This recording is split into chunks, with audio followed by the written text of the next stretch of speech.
दोस्तों good morning. PC electrical channel में दोस्तों आपका स्वागत है। सभी दोस्तों से अनुरोध है कि आप पीसी इलेक्ट्रिकल चैनल को सब्सक्राइब करें, लाइक करें, शेयर करें, जिससे कि आपकी टेक्निकल में पढ़ाई इसी तरह चलती रहे। आईटीआई डिप्लोमा इलेक्ट्रिकल छात्रों के लिए विशेषकर इस चैनल पर निःशुल्क स्टडी करवाई जाती है। दोस्तों आज हम बात करते हैं सिंगल फेस मोटर चल रही थी अपनी। सिंगल फेस मोटर पार्ट 7 की बात करते हैं। पार्ट 6 में अपन ने रिपल्सन मोटर पढ़ी थी दोस्तों। कॉम्यूटेशन के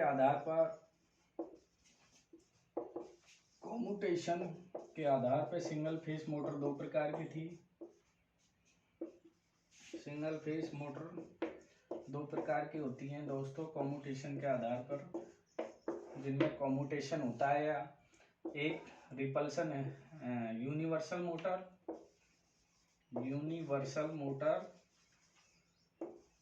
दूसरी थी रिपल्सन मोटर। एक यूनिवर्सल मोटर दोस्तों, दूसरी है रिपल्सन मोटर। तो यूनिवर्सल मोटर अपन पिछली क्लास में सिंगल फेस मोटर भाग 6 में पढ़ चुके हैं। यूनिवर्सल मोटर वह है मोटर जो एसी डीसी दोनों पर कार्य करती है, उसको अपन यूनिवर्सल मोटर कहते थे। और यूनिवर्सल मोटर के बारे में पढ़ना चाहें तो आप भाग 6 का अध्ययन करें दोस्तों। भाग 6 में अपन यूनिवर्सल मोटर के बारे में पढ़ चुके हैं। आप अपन यहाँ पे डिस्कस करेंगे repulsion motor. Single phase motor भाग 7 में आज अपन पढ़ने वाले हैं रिपल्सन मोटर के बारे में। रिपल्सन मोटर क्या होती है, तो आज आपको मैं बताऊंगा पीसी इलेक्ट्रिकल चैनल पर रिपल्सन मोटर क्या होती है, रिपल्सन मोटर को क्या कहते हैं, तो ये कैसे वर्क करती है, किस सिद्धांत पर कार्य करती है। तो सबसे पहले रिपल्सन मोटर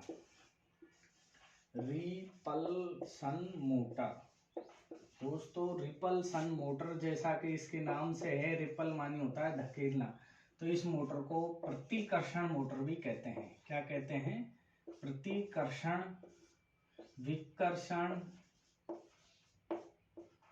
प्रतिकर्षण या विकर्षण या रिपल्सन मोटर के नाम से भी जाना जाता है। रिपल्सन मोटर, इन तीनों नामों में से कोई से भी नाम अपन ले सकते हैं। इन तीनों नामों से इस मोटर को जाना जाता है। तो दोस्तों इसको रिपल्सन मोटर क्यों कहते हैं और यह मोटर किस प्रकार की है? यह मोटर भी कॉम्यूटेटर मोटर की श्रेणी में आती है। जैसे कि मैंने अभी बताया था, ये भी कॉम्यूटेटर मोटर है। कौन सी मोटर है? कॉम्यूटेशन के आधार पर मोटर दो प्रकार की थी, तो ये भी कॉम्यूटेशन मोटर ही है। अब इसकी संरचना की अपन बात करें, रिपल्सन मोटर की संरचना किसके समान होती है? जैसे कि अपने यूनिवर्सल की सीरीज मोटर के समान होती है, तो इसकी संरचना किसके समान होती है और ये किस सिद्धांत पर काम करती है? तो यह कॉम्यूटेशन मोटर की श्रेणी में आती है। ये चीज क्लियर है। अब इसके सिद्धांत की बात करें तो ये म्यूचुअल इंडक्शन के सिद्धांत पर कार्य करती है। दोस्तों रिपल्सन मोटर किस सिद्धांत पर कार्य करती है? म्यूचुअल इंडक्शन के सिद्धांत पर कार्य करती है। सबसे पहले इसका सिद्धांत देखें तो यह म्यूचुअल इंडक्शन के सिद्धांत पर कार्य करती है। म्यूचुअल इंडक्शन, अन्योन प्रेरण, म्यूचुअल इंडक्शन जैसे कि ट्रांसफार्मर में देखते थे, अन्योन प्रेरण के सिद्धांत पर कार्य करती है। किस पर कार्य करती है? अन्योन प्रेरण के सिद्धांत पर कार्य करती है। यह मोटर अन्योन प्रेरण के सिद्धांत पर कार्य करती है। प्रेरण के कारण इसमें रोटर, शॉर्ट सर्किटेड रोटर में पोल बनते हैं और वो पोल स्टेटर पोल के समान होते हैं, इसलिए एक दूसरे को रिपल करते हैं और रिपल करने से ही यह मोटर रोटेट होती है। इसी कारण इसे अपन क्या कहते हैं? रिपल्सन मोटर कहते हैं। अब इसके बारे में अपन देखें दोस्तों, डिटेल देखें थोड़ा सा। तो सबसे पहले इसका डायग्राम देखें। रिपल्सन मोटर का डायग्राम क्या होता है दोस्तों? इसके दो पार्ट होते हैं, एक स्टेटर और एक रोटर। आपको पता है स्टेटर पे इसके पे सिंगल फेज सप्लाई दी जाती है, वन वाइंडिंग होती है, और स्टेटर पे सिंगल फेज सप्लाई अपन अप्लाई करते हैं। रोटर की अपन बात करें दोस्तों, तो रोटर, ये इसका जो रोटर होता है वो आर्मेचर के समान होता है और शॉर्ट सर्किटेड रोटर होता है, वाउंड टाइप का। रोटर की संरचना आर्मेचर के समान होती है। रोटर की संरचना कैसी होती है? आर्मेचर के समान होती है और ये शॉर्ट सर्किटेड रोटर होता है। कैसा होता है? इसकी कार्बन बुरुशों को शॉर्ट सर्किटेड वाउंड रोटर होता है। कैसा रोटर होता है? वाउंड रोटर होता है, शॉर्ट सर्किटेड वाउंड रोटर होता है इसका रोटर। शॉर्ट सर्किट, दोनों कार्बन बुरुशों को दोनों साइड से शॉर्ट कर देते हैं, इसलिए रोटर शॉर्ट सर्किटेड रोटर की तरह व्यवहार करता है। और रोटर में प्रेरण के कारण ही अपना चुंबकीय क्षेत्र डेवलप होता है, जो स्टेटर के चुंबकीय क्षेत्र के समान होता है। दोनों में समान पोल डेवलप हो जाते हैं, इसी कारण एक दूसरे को रिपल करते हैं, रोटर घूमने लग जाता है। इसी तरीके से मोटर अपनी रोटेशन करती है। अब अपन यहाँ पे डायग्राम से समझें दोस्तों। ये स्टेटर है, रिपल्सन मोटर का ये स्टेटर है। इस पे अपन ने वाइंडिंग कर दी, सिंगल फेस वाइंडिंग की हुई है।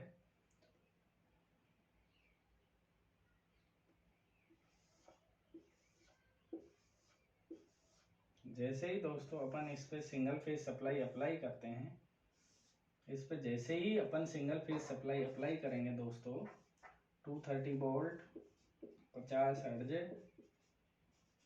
सिंगल फेज सप्लाई जैसे ही अपन स्टेटर पे अप्लाई करेंगे तो क्या होगा दोस्तों? ये स्टेटर है, स्टेटर पे ये सप्लाई अप्लाई होगी तो इसमें चुंबकीय क्षेत्र डेवलप होगा। ये एन पोल की तरह व्यवहार करेगा और इस पे एस पोल, इस पे एन पोल बन जाएगा, इस पे एस पोल बन जाएगा।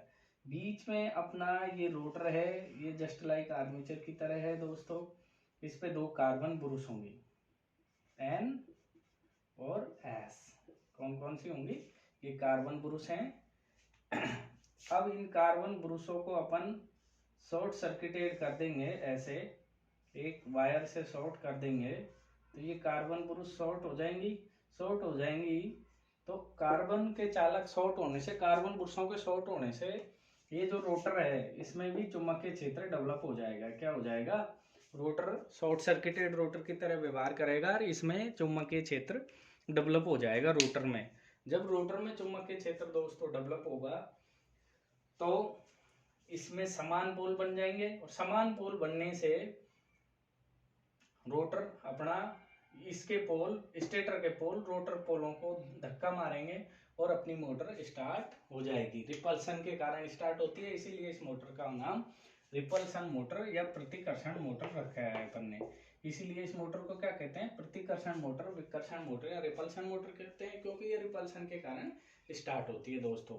अब अपन बात करें दोस्तों, ये रोटर के जो एनएस हैं ये कार्बन बुरुश हैं, इनको किस स्थिति पर रखें? इस स्थिति पर रखेंगे तो क्या अपना चुंबकीय क्षेत्र डेवलप होगा? नहीं होगा दोस्तों।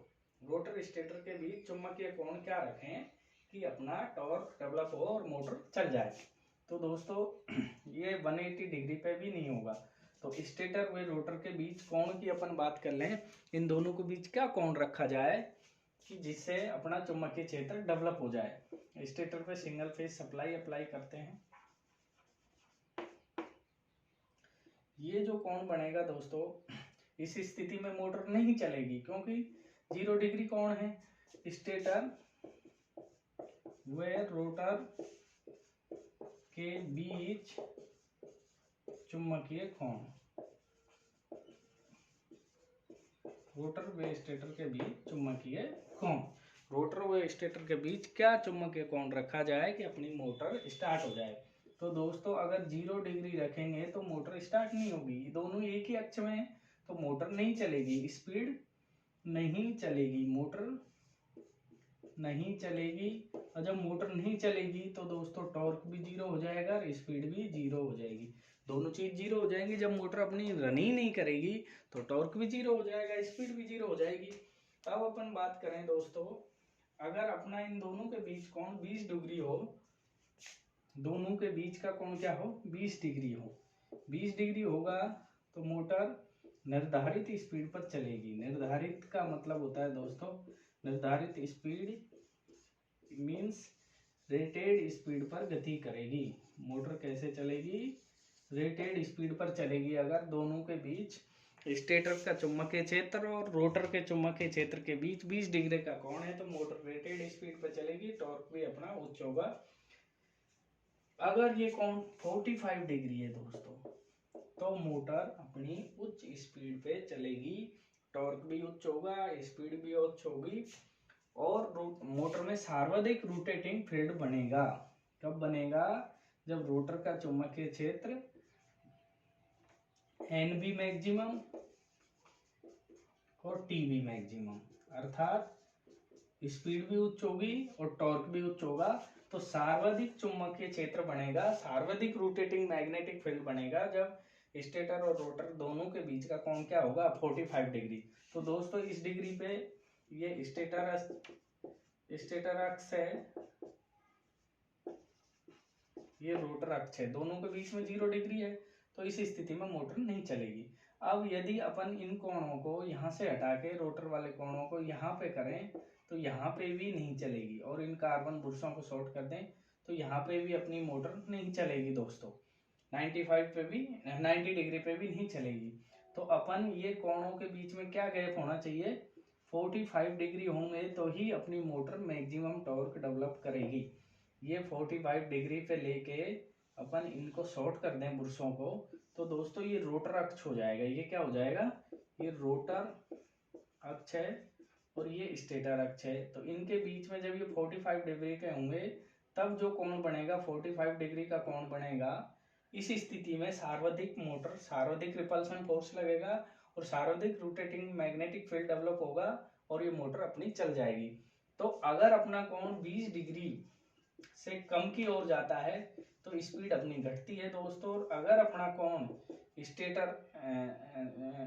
के चुंबकीय क्षेत्र और रोटर के चुंबकीय क्षेत्र का जो बीच का कोण है ये 20 डिग्री से बढ़ता है तो अपनी स्पीड बढ़ती जाती है। बस ये बात क्लियर है कि अपना कोण 20 डिग्री से नीचे 0 की तरफ जा रहा है तो स्पीड घटेगी और 20 डिग्री से ऊपर 45 की तरफ जा रहा है तो अपनी स्पीड बढ़ती है दोस्तों।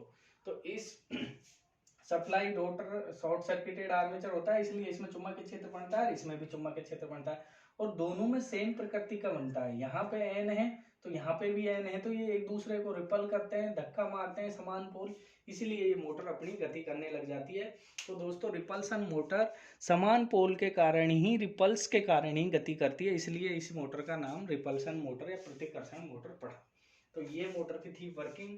किस स्टेटर और रोटर के बीच में क्या चुंबकीय कोण होगा कि अपनी मोटर गति करेगी। तो 45 कोण पर सर्वाधिक स्पीड व सर्वाधिक टॉर्क डेवलप होता है दोस्तों इस मोटर में। 45 डिग्री कोण पर 20 डिग्री पे रेटेड स्पीड पे चलती है और 0 डिग्री पे मोटर की स्पीड शून्य होती है, मोटर रुक जाती है और नहीं चल पाती दोस्तों। अब अपन बात करें दोस्तों आगे कि इस मोटर की क्या क्या विशेषता हैं। विशेषताओं की बात करें तो रिपल्सन मोटर की विशेषताओं के बारे में थोड़ा सा डिस्कस करें तो यह एक ऐसी मोटर है जो उच्च टॉर्क पर चलती है और कम करंट लेती है। अगर अपना एंगल 45 डिग्री है तो इसका स्टार्टिंग टॉर्क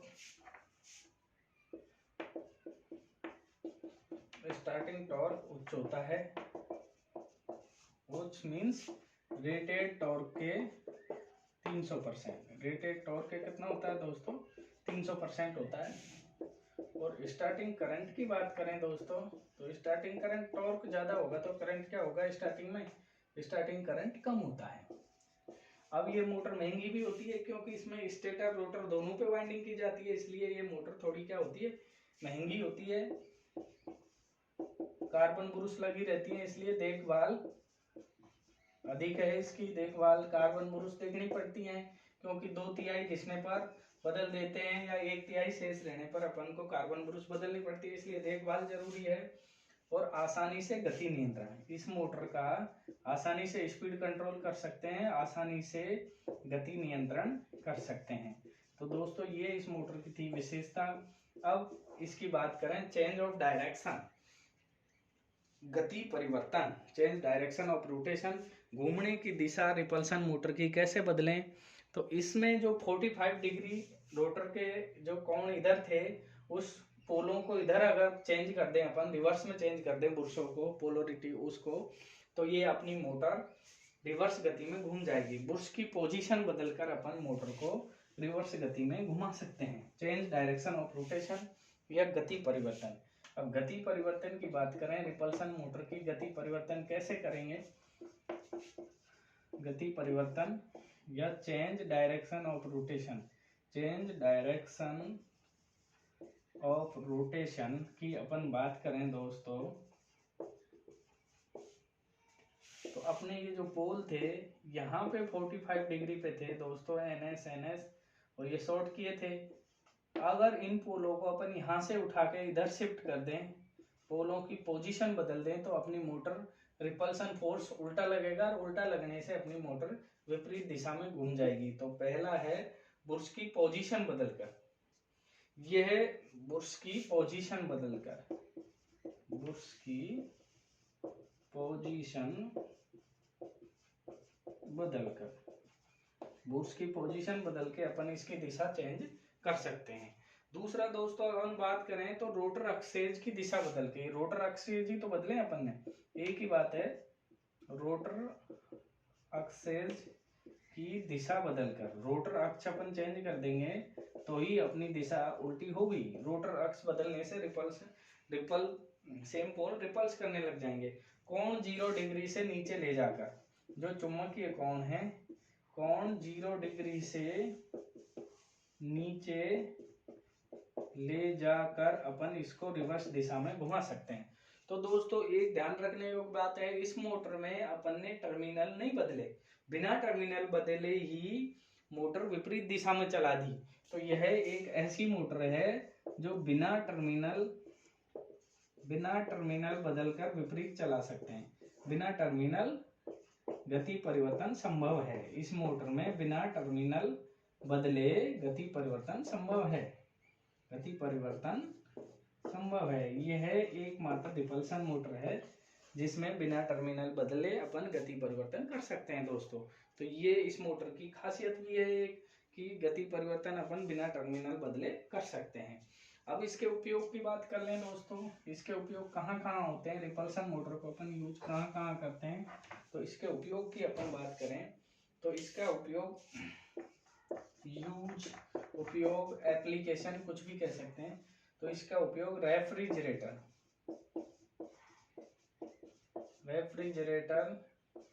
छोटी लेथ मशीन,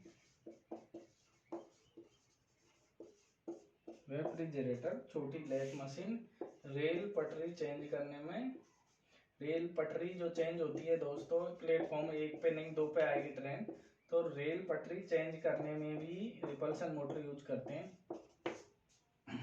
विद्युत